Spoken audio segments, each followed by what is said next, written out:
हथेली पर रखकर नसीब तू अपना क्यों मुकद्दर ढूंढता है। हथेली पर रखकर नसीब तू क्यों अपना मुकद्दर ढूंढता है। सीख उस समंदर से मेरे दोस्त जो टकराने के लिए पत्थर ढूंढता है।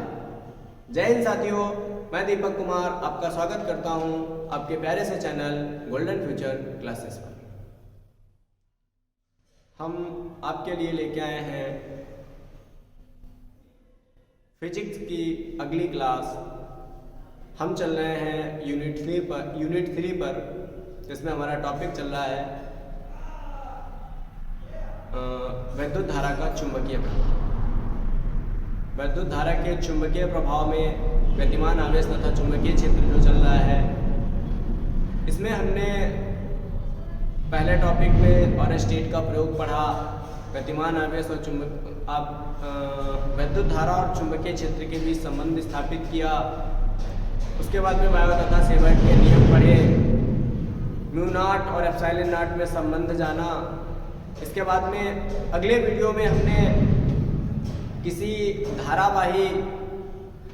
धारावाही चालक तार के कारण किसी बिंदु पर उत्पन्न चुंबकीय क्षेत्र का व्यंजक देखा था। और उसके बाद हमने अगला टॉपिक पढ़ा था वृत्ताकार धारावाही कुंडली के कारण चुंबकीय क्षेत्र।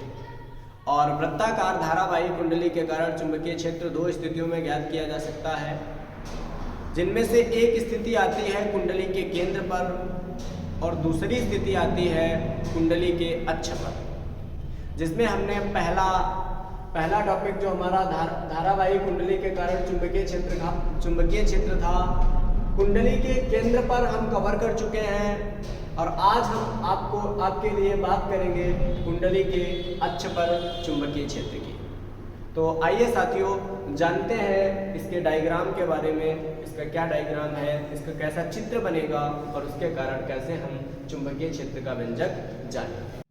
आइए साथियों, बात करते हैं इसके डायग्राम पे। एक हमने वृत्ताकार कुंडली ली है। ये साथियों हमारे पास वृत्ताकार धारावाही कुंडली है। इस कुंडली में धारा I प्रवाहित हो रही है। इस कुंडली में धारा I प्रवाहित हो रही है। इस कुंडली में साथियों ये धारा I प्रवाहित हो रही है। अब कुंडली का अक्ष क्या होता है साथियों, कुंडली का अक्ष क्या होता है, हम अक्ष पे बात करते हैं साथियों कुंडली के अक्ष। देखिए अक्ष क्या होता है, मान लीजिएगा ये हमारे पास धारावाही कुंडली है। ये हमारे पास धारावाही कुंडली है और इस कुंडली के केंद्र से होकर के जो रेखा जाएगी ये इस कुंडली का अक्ष कहलाएगी। कहाँ से? कुंडली के केंद्र से। तो कुंडली के केंद्र से जो रेखा होकर के जाती है ये हमारा अक्ष है। और इस अक्ष पर हम किसी बिंदु पर चुंबकीय क्षेत्र की गणना करेंगे, चाहे इस बिंदु पर निकाल सकते हैं, इस बिंदु पर निकाल सकते हैं। देखिए साथियों, तो ये हमारा अक्ष रहा साथियों, ये हमारा अक्ष है। और अक्ष से कुंडली के केंद्र से अक्ष पर x दूरी पर हमने एक बिंदु लिया है P, जिस पर चुंबकीय क्षेत्र की गणना करनी है। इसके लिए साथियों हमने क्या किया, इस कुंडली की परिधि पर एक अल्पांश लिया जिसका नाम है AB। अल्पांश की लंबाई है dl। एक नीचे भी अल्पांश लिया A' B' और उस अल्पांश की लंबाई भी क्या है, समान लंबाई का है dl। कुंडली की त्रिज्या क्या है साथियों, कुंडली की त्रिज्या कैपिटल R है। कुंडली की त्रिज्या क्या है, कैपिटल R है। x दूरी पर केंद्र से x दूरी पर स्थित बिंदु P पर चुंबकीय क्षेत्र की गणना करनी है। चालक कैसा है, चालक साथियों धारावाही है। इसमें साथियों I एम्पियर की धारा प्रवाहित हो रही है। I एम्पियर की धारा प्रवाहित हो रही है। ये साथियों I एम्पियर की धारा साथियों, जब इस अल्पांश के कारण बिंदु P पर चुंबकीय क्षेत्र निकालेंगे। इससे पहले हम आपको बता दें, ये हमारा R है, ये X है, इसमें ये कोण 90 अंश का है। आपको OPX एक समकोण त्रिभुज मिलेगा और समकोण त्रिभुज में जब हम कर्ण निकालेंगे ये साथियों हमारा आएगा √R² + x²। इसी प्रकार इस वाली भुजा का जो मान निकालेंगे वो भी साथियों क्या आएगा, √R² + x²। यहाँ भी क्या आएगा साथियों, under root r square plus x square. अगर किसी हमारे विद्यार्थी का किसी विद्यार्थी को नहीं पता कि under root r square plus x square कैसे आएगा, तो साथियों आपको बता दें पाइथागोरस प्रमेय होती है समकोण त्रिभुज के लिए। ये भुजा कर्ण होती है, भुजा लंब होती है, भुजा आधार होती है, थीटा के सामने की भुजा लंब होती है, ये थीटा के सामने की भुजा लंब है, ये वाली भुजा हमारी कर्ण है, ये वाली भुजा आधार है एक्स। कर्ण का मान जब आप निकालेंगे, कर्ण का फार्मूला होता है अंडर रूट लंब का स्क्वायर प्लस आधार का स्क्वायर। कर्ण का फार्मूला होता है अंडर रूट लंब का स्क्वायर प्लस आधार का स्क्वायर, ये निकाल लिया। साथियों जब हम इस धारावाही अल्पांश के कारण बिंदु P पर चुंबकीय क्षेत्र निकालेंगे तो चुंबकीय क्षेत्र तो साथियों dV होगा, लेकिन काम की बात है dV की दिशा क्या होगी, चुंबकीय क्षेत्र किस दिशा में होगा। आइए साथियों हम चुंबकीय क्षेत्र की दिशा की बात करते हैं। इससे पहले साथियों हमने धारावाही अल्पांश के कारण किसी बिंदु पर चुंबकीय क्षेत्र की दिशा निकालने का जानकारी कर चुके हैं। दाएं हाथ की हथेली का नियम नंबर 1, दाएं हाथ की हथेली का नियम नंबर 1 कहता है साथियों, अंगूठा को करिएगा चालक में प्रवाहित धारा की दिशा में, अंगूठा को करिएगा चालक में प्रवाहित धारा की दिशा में। जिस बिंदु पर चुंबकीय क्षेत्र निकालना है उस बिंदु की ओर उंगलियां करिएगा, उस बिंदु की ओर उंगलियां करिएगा। हथेली पर धक्का देने की दिशा बताएगा चालक पर लगने वाले बल की, चालक पर वहां पर चुंबकीय क्षेत्र की दिशा क्या होगी साथियों, वहां बताएगा चुंबकीय क्षेत्र की दिशा। मान लीजिएगा एक हमारे पास ये धारावाही कुंडली है, ये धारावाही कुंडली आपके सामने ऐसे रखी है, इसमें धारा इधर से इधर की ओर प्रवाहित हो रही है। ये धारावाही कुंडली ऐसे है जिसमें दिशा धारा की जो है वो इधर से इधर की ओर है, धारा इधर से इधर की ओर, धारा इधर से इधर की ओर है। ठीक है साथियों, धारावाही कुंडली है, इसके कारण चुंबकीय क्षेत्र की गणना करनी है। यहाँ हमने अल्पांश लिया है, इस अल्पांश में इस बिंदु पर धारा की दिशा इधर है, इस बिंदु पर धारा की दिशा किधर है, धारा की दिशा में साथियों अंगूठा करे देते हैं, धारा की दिशा में अंगूठा। जिस बिंदु पर चुंबकीय क्षेत्र ज्ञात करना है, जिस बिंदु पर चुंबकीय क्षेत्र ज्ञात करना है उस बिंदु की उंगलियां कर दो। धारा की दिशा साथियों इधर है, जिस बिंदु पर चुंबकीय क्षेत्र ज्ञात करना है उस बिंदु की उंगलियां करे दे रहे हैं। हथेली पर धक्का किधर लगेगा, हथेली पर धक्का साथियों किधर लगेगा, ये समझ लो आपके सामने कुंडली है, ये धारा की दिशा है, जिस बिंदु पर चुंबकीय क्षेत्र ज्ञात करना है वो ये P है। हथेली पर धक्का किधर लगेगा साथियों, हथेली पर धक्का लगेगा इधर, और वो भी लंबवत दिशा होती है, तो हथेली पर जो धक्का लगेगा वो इसके लंबवत लगेगा साथियों, इसके लंबवत। और ये हमारा 90 डिग्री का यहाँ पर कोण बनेगा। तो यहाँ पर जो चुंबकीय क्षेत्र आएगा वो साथियों आएगा dV वेक्टर। क्या आएगा, dV वेक्टर। इसी प्रकार हमने नीचे भी एक धारावाही अल्पांश लिया है, नीचे भी साथियों धारावाही अल्पांश लिया है।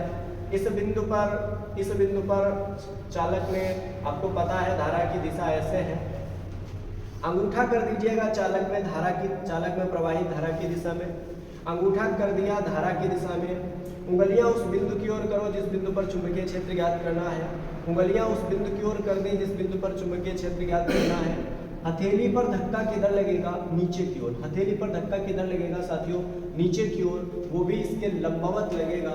हथेली पर धक्का साथियों किधर लगेगा, नीचे की ओर लगेगा, वो भी इसके किधर लगेगा, लंबवत। एक ये आ गया dl के कारण dv वेक्टर, और साथियों जो इसके कारण आएगा dv, ये साथियों dl डैश के कारण जो आएगा वो साथियों होगा dv डैश वेक्टर, वो साथियों होगा dv डैश वेक्टर। और ये अपनी रेखा के साथ ये इसके साथ 90 अंश का कोण बनेगा। ठीक है साथियों, जब इन चुंबकीय क्षेत्रों को इनके घटकों में वियोजित करेंगे, इनके लंबवत और क्षैतिज घटकों में। इससे पहले हम साथियों आपको बता दें ये वाला कोण हमारा फाई है, ये वाला कोण हमारा फाई है, ये वाला कोण हमारा फाई है। अब आपके जहन में एक प्रश्न उठ रहा होगा, कल आपने जो डेरिवेशन करवाया था उसमें फाई 1 और फाई 2 माना था, यहाँ पर आप ऐसा क्यों कर रहे हैं। साथियों मैं बता दूं आपको कि वहाँ पर मान बदल सकते हैं, एक तरफ का चालक अनंत तक जा सकता है, दूसरी तरफ का चालक उसके पास ही रह सकता है, अनंत तक जाएगा तो कोण 90 अंश का बन जाएगा, परंतु यदि उसके समीप ही रहेगा तो 0 डिग्री का कोण बनेगा, वहाँ पर कोण की परिस्थितियाँ बदल जाएंगी। यहाँ पर किसी भी परिस्थिति पर यह कोण नहीं बदलेगा, दोनों तरफ का कोण समान रहेगा। दोनों तरफ का कोण समान रहेगा साथियों, इसीलिए ये वाला फाई है तो ये वाला भी फाई।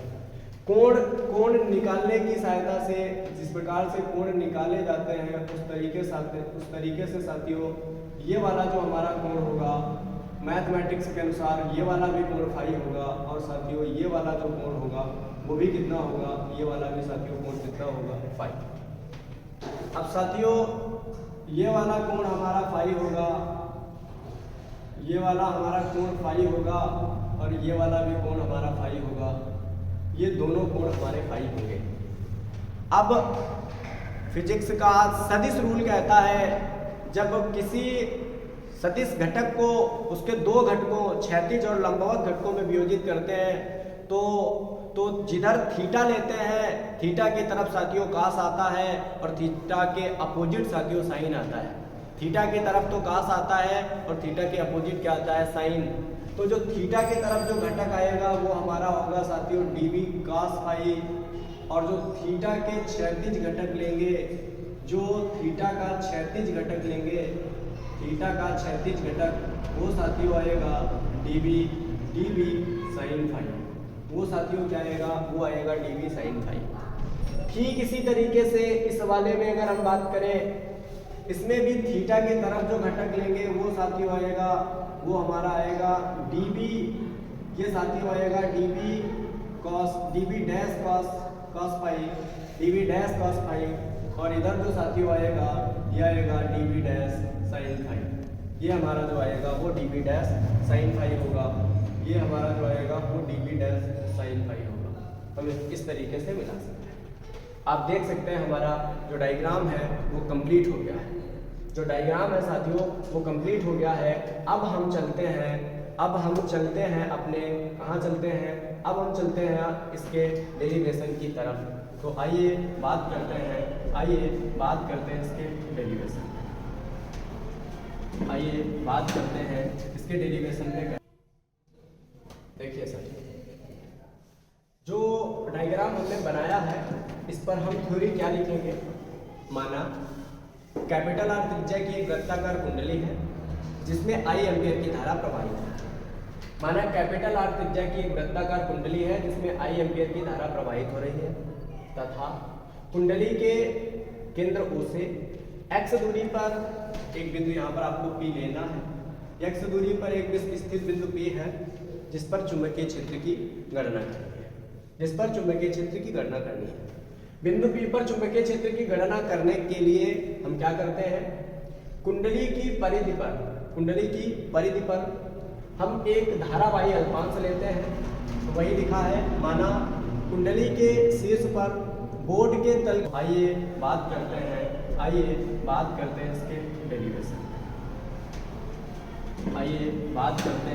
इसके डेरिवेशन। में देखिए सर, जो डायग्राम हमने बनाया है इस पर हम थ्योरी क्या लिखेंगे।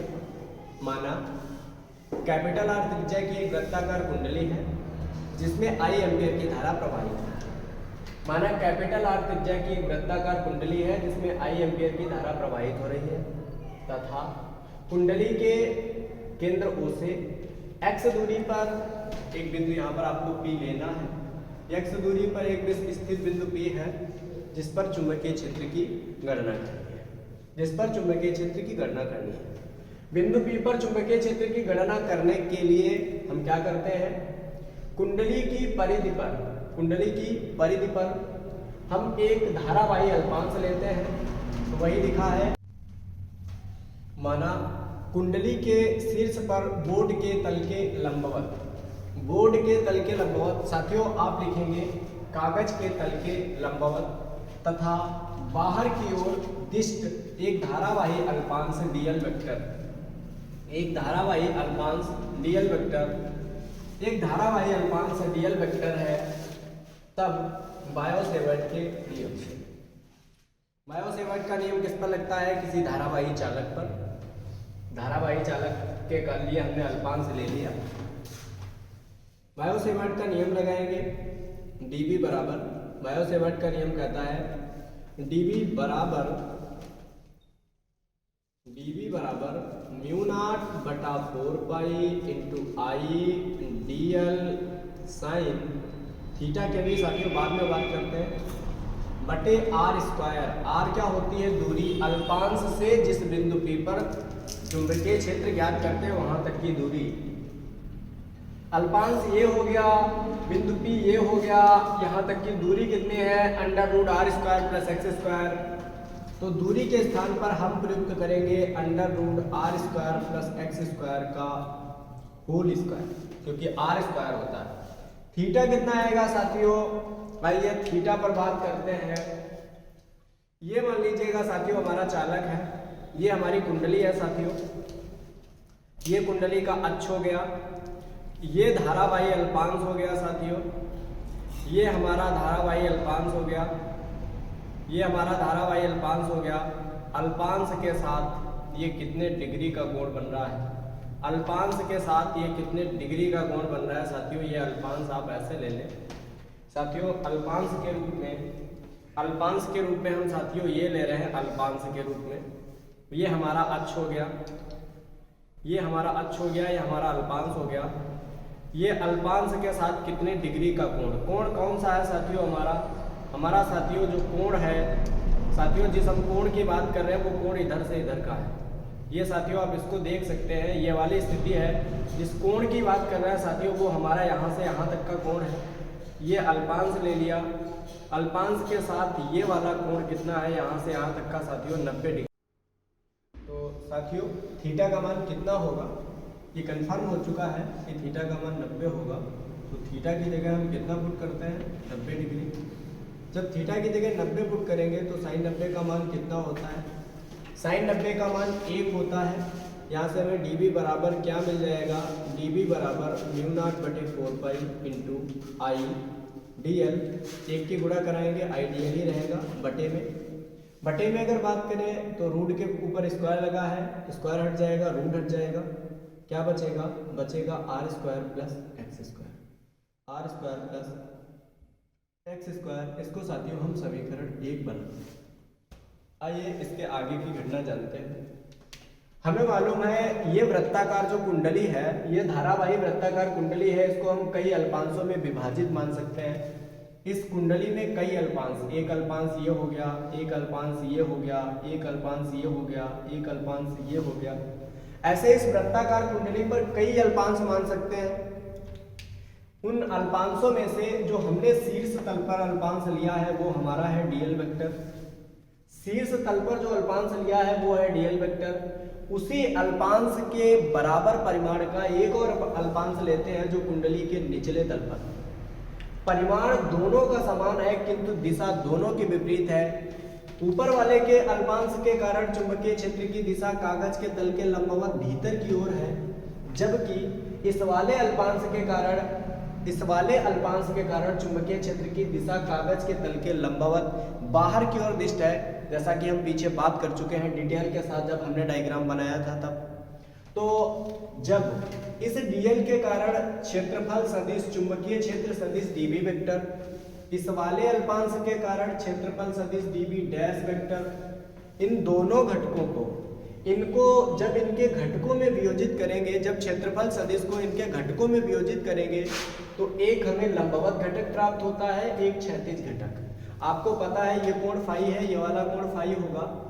जब इनको हम इस वाले डीबी वेक्टर को जब इसके लंबवत और क्षैतिज घटक में प्राप्त करेंगे तो थीटा की तरफ कास आता है घटक, तो ये वाला हमारा हो जाएगा डीबी कास फाई, और थीटा के अपोजिट साइन आता है, ये वाला हो जाएगा हमारा डीबी साइन फाई। इसी तरीके से डीबी डैश वेक्टर के कारण भी थीटा की तरफ डीबी डैश कास फाई और थीटा के अपोजिट जो आएगा वो डीबी डैश साइन फाई आएगा। ये तो हमें घटक मिल गए। अब हम अपनी थ्योरी में क्या लिखेंगे? हम लिखेंगे, यहाँ पर आपको थोड़ी थ्योरी लिखनी पड़ेगी। वो थ्योरी आप क्या लिखेंगे? जब चुंबकीय क्षेत्र सदिश डीबी वेक्टर और डीबी डैश वेक्टर को इनके घटकों में वियोजित करते हैं तो इनके लंबवत घटक डीबी कास फाई और डीबी डैश कास फाई परिमाण में परिमाण में समान तथा दिशा में विपरीत होने के कारण एक दूसरे को निरस्त कर देते हैं, मतलब क्रॉस कर देते हैं, ये दोनों समाप्त हो जाते हैं। तथा इनके क्षैतिज घटक dB sin फाई और dB डैश sin फाई दिशा में समान और परिमाण में भी समान होने के कारण एक दूसरे से जुड़ जाएंगे। दिशा में समान है, परिमाण में समान है, तो क्या हो जाएंगे, दोनों जुड़ जाएंगे। अतः बिंदु P पर परिणामी चुंबकीय क्षेत्र जो प्राप्त होगा वो इन घटकों के द्वारा, क्षैतिज घटकों के द्वारा प्राप्त होगा। तो लिखेंगे अतः बिंदु P पर क्या लिखेंगे, अतः बिंदु P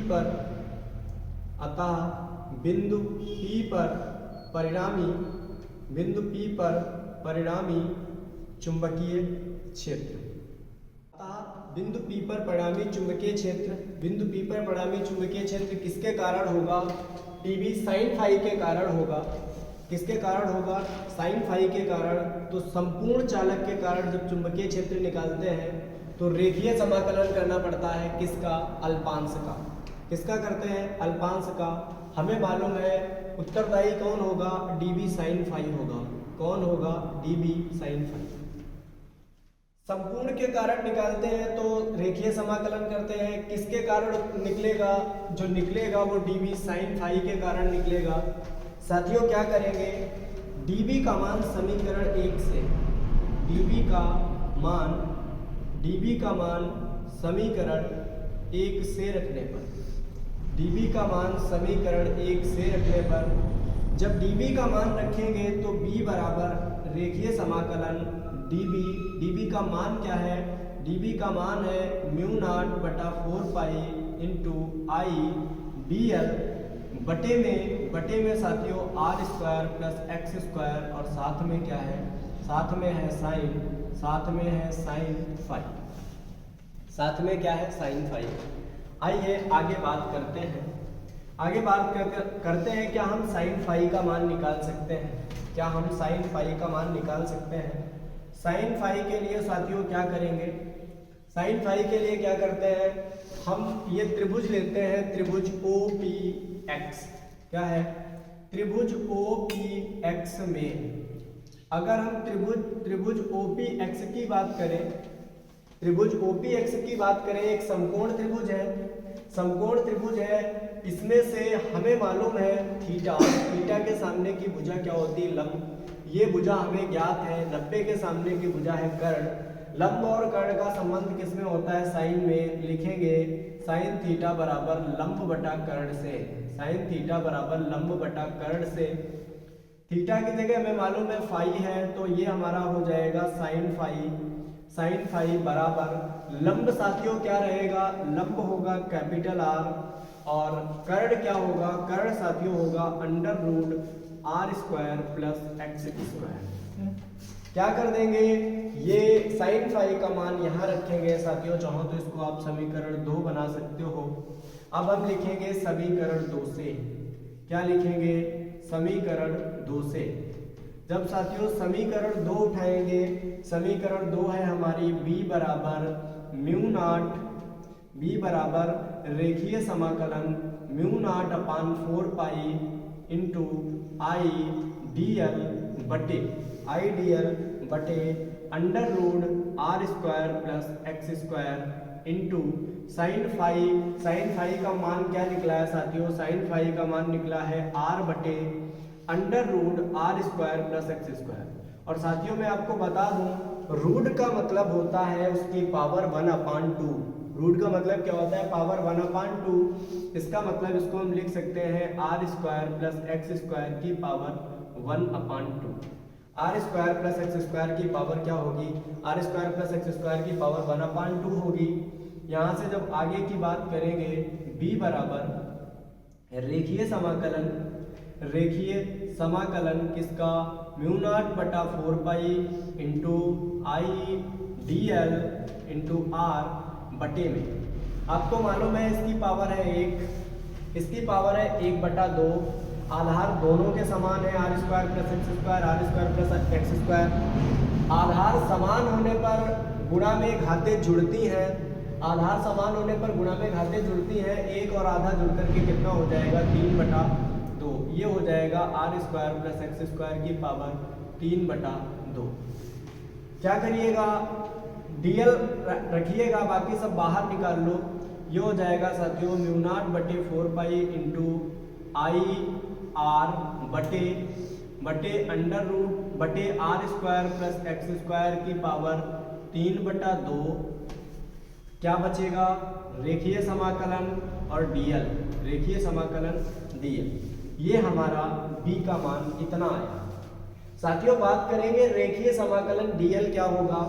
अगर हम रेखीय समाकलन dl की बात करें तो dl का मतलब है अल्पांश, रेखीय समाकलन का मतलब है पूरे बंद पृष्ठ का, पूरे बंद पृष्ठ। इसका मान होगा साथियों 2πr। इसका मान कितना होगा, रेखीय समाकलन dl का मान साथियों होगा लंबाई पूरे बंद पृष्ठ की, पूरे बंद पृष्ठ की लंबाई होगी वृत्त की परिधि 2πr। हमें मालूम है r के स्थान पर हमारा कैपिटल R आएगा, क्योंकि कुंडली की त्रिज्या जो है वो कैपिटल R है। यहाँ से जब हम b का मान निकालेंगे तो ये आएगा, ये साथियों आएगा, ये आएगा b बराबर, आइए इधर देख लेते हैं, ये आ जाएगा हमारा b बराबर μ0/4 इंटू आई आर बटे में क्या रहेगा, under root r² plus x², under root नहीं है, ऐसे ही है r² प्लस x² की पावर 3/2 इंटू इंटीग्रेशन dl की वैल्यू क्या है 2πr, ये वैल्यू रख देंगे 2πr। साथियों पाई से पाई कट जाएगा, पाई से पाई कट जाएगा, 2 × 2, 2 दूनी 4, क्या जाएगा b बराबर μ0/2 इंटू आई आर गुणा करेगा साथियों r² और बटे में आएगा r² प्लस x² की पावर 3/2। यही हमारा साथियों, यही हमारा व्यंजक होता है, यही हमारा व्यंजक होता है किसका, धारावाही कुंडली के कारण चुंबकीय क्षेत्र कुंडली के अक्ष पर, धारावाही कुंडली के कारण कुंडली के अक्ष पर किसी बिंदु पर, अक्ष पर किसी भी बिंदु पर चुंबकीय क्षेत्र का व्यंजक क्या आता है μ0/2 इंटू आई r² बटे r² प्लस x² की पावर 3/2। आइए बात करते हैं साथियों नेक्स्ट टॉपिक पर, और अगला टॉपिक होगा हमारा, उसकी चर्चा हम अभी करते हैं। आइए साथियों अब हम बात करते हैं अपने अगले टॉपिक पर, और अगला टॉपिक है हमारा गतिशील आवेश के कारण, गतिशील आवेश के कारण उत्पन्न चुंबकीय क्षेत्र। अभी तक हमने जाना, हमारे पास बहुत से धारावाही चालक थे जिनमें हमने बायो-सेवर्ट के अनुप्रयोग के आधार पर पढ़े। इससे पहले वाला हमने पढ़ा वृत्ताकार धारावाही कुंडली के अक्ष पर चुंबकीय क्षेत्र, और ये वाला जो टॉपिक है इसमें आवेश गति करेगा। और आपको पता है जब भी कोई आवेश गति करता है तो वैद्युत धारा बनती है, और अगर वैद्युत धारा बनती है, वैद्युत धारा अपने चारों ओर स्थापित करती है चुंबकीय क्षेत्र, तो बस उसी चुंबकीय क्षेत्र की गणना करनी है। माना ये हमारा कोई +q आवेश है, माना ये हमारा कोई +q आवेश है, +q आवेश एक समान वेग v से गतिशील है, +q आवेश एक समान वेग v से गतिशील है, +q आवेश जो आपका है वो एक समान v वेग से क्या है, गतिशील है। इस आवेश से थीटा कोण पर, इस आवेश से थीटा कोण पर, ये जो वेग है इस वेग से थीटा कोण पर और r दूरी पर एक बिंदु स्थित है, r दूरी पर एक बिंदु स्थित है P, और इस बिंदु P पर चुंबकीय क्षेत्र की गणना करनी है। करेंगे बायो-सेवर्ट के अनुप्रयोग के आधार पर। अब साथियों आप कहेंगे बायो-सेवर्ट के अनुप्रयोग में अल्पांश कहाँ है, तो आप मान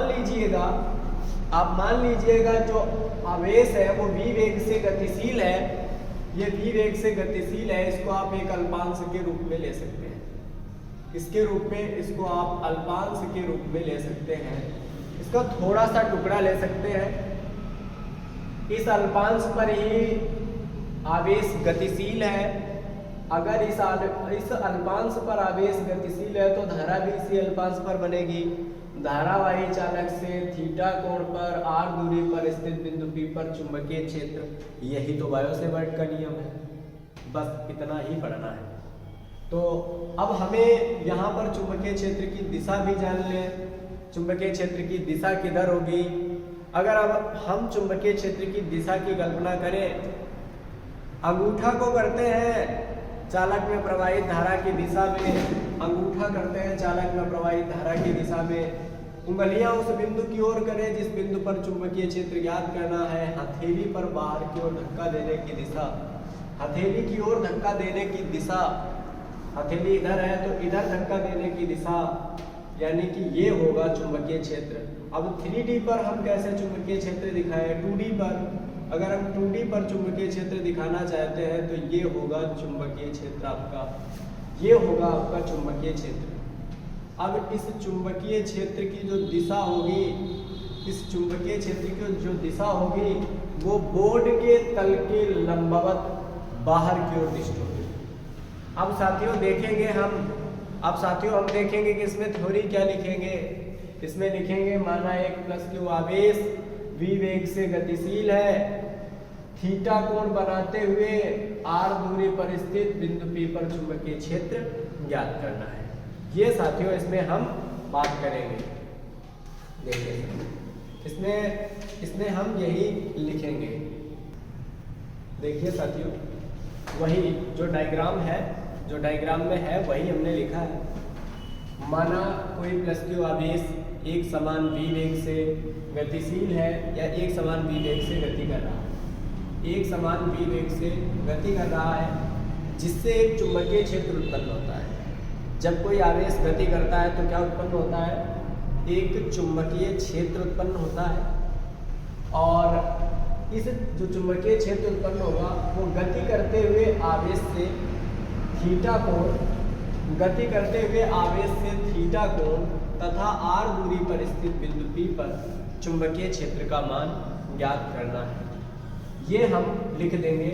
ये हमारा डायग्राम रहा और इसमें हमने क्या किया है वो हमने इधर थ्योरी में लिख दिया। माना प्लस क्यू आवेश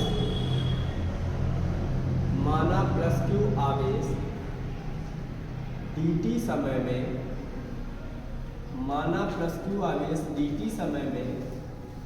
dl दूरी तय करता है। अगर आवेश dt समय में dl दूरी तय करता है तो इस dl दूरी का मान कैसे निकालेंगे? साथियों dl दूरी का सूत्र क्या होता है?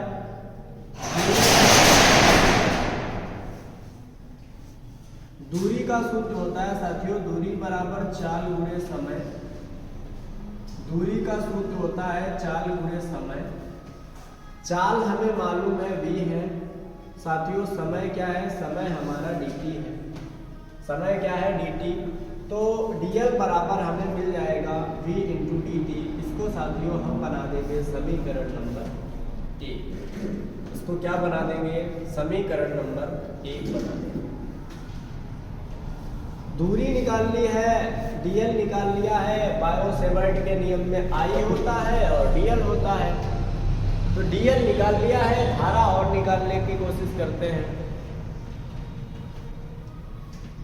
माना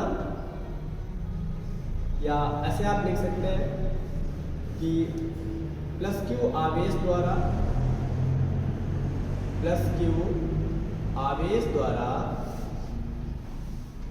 dt समय में प्लस क्यू आवेश द्वारा dt समय में धारा I कितनी होगी? आपको मालूम है फार्मूला होता है Q बराबर IT। फार्मूला आपको मालूम होगा Q बराबर IT होता है।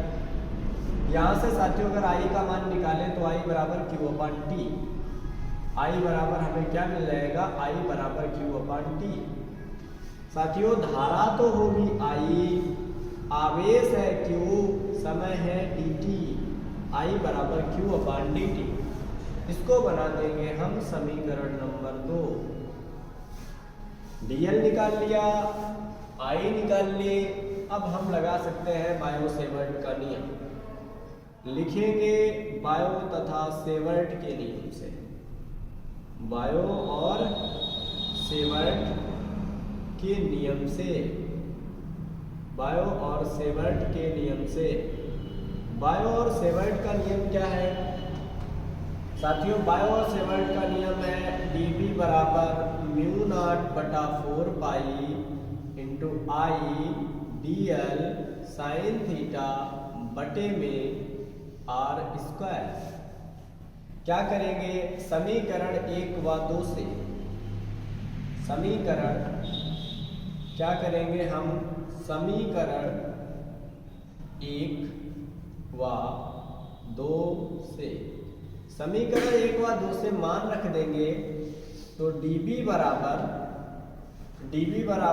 म्यू नॉट बटा 4 पाई इंटू म्यू नॉट बटा 4 पाई इंटू आई का मान है साथियों क्यू बटे डी टी, आई का मान है क्यू बटे डी टी इंटू डीएल का मान है v into d t, dl का मान है v into d t, I का मान क्यू बटे डी टी, डीएल का मान है v into d t into sine theta बटे में आपका आर स्क्वायर। dt से dt कट जाएगा, dt से dt कट जाएगा। अब हमें इधर क्या मिलेगा देखते हैं साथियों। इधर बचा हमारा dB बराबर म्यू नॉट बटा 4 पाई, dB बराबर म्यू नॉट बटा 4 pi into q v sine theta into q v sine theta और बटे में हमारा r square. Q v sine theta और बटे में क्या, बटे में आर स्क्वायर।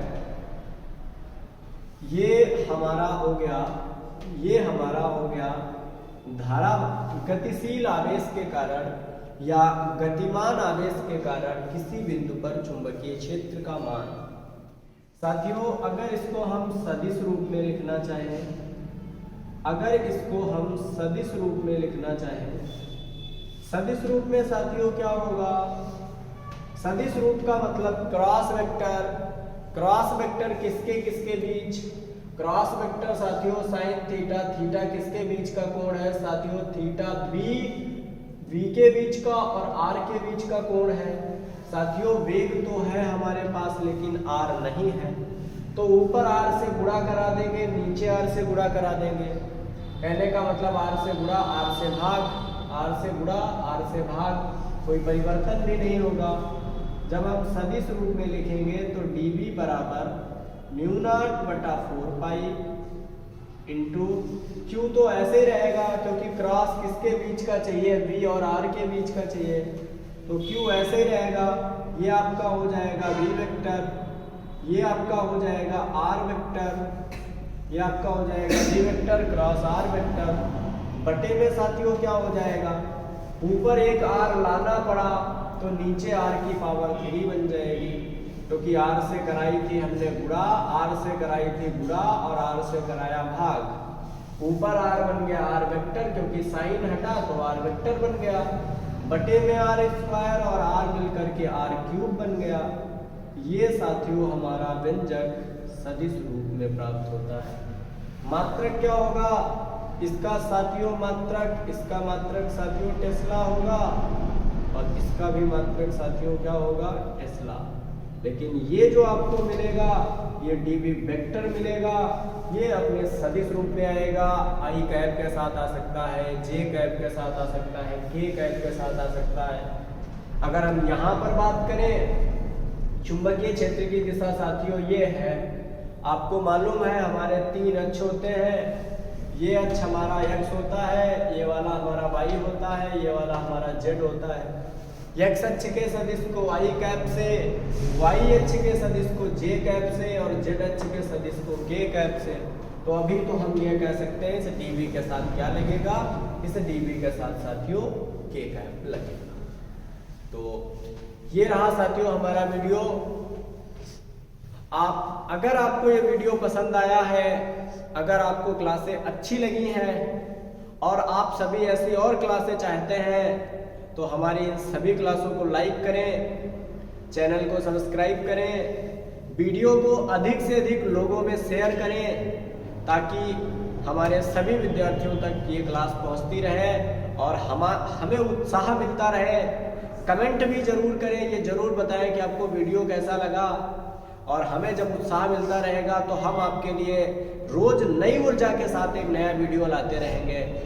और ये साथियों वीडियो आपके लिए बहुत कारगर साबित होगा। हम आपके लिए बोर्ड एग्जाम तक लगातार ऐसे ही संघर्ष करते रहेंगे। आपके लिए हम रात दिन मेहनत करेंगे, एक से एक बेहतरीन वीडियो लाएंगे। जिस टॉपिक में आपको दिक्कत होगी उस टॉपिक का वीडियो लाएंगे। बस आप हमें कमेंट में जरूर बताएं क्लास कैसी लगी है, और कमेंट में जिस टॉपिक में आपको दिक्कत हो वो टॉपिक का नाम भी लिखें, सर इस टॉपिक का अगला वीडियो बना दें। आपको जल्दी उसी टॉपिक का वीडियो मिलेगा। बने रहिएगा हमारे साथ, हमारे अपने चैनल के साथ, गोल्डन फ्यूचर क्लासेस। धन्यवाद।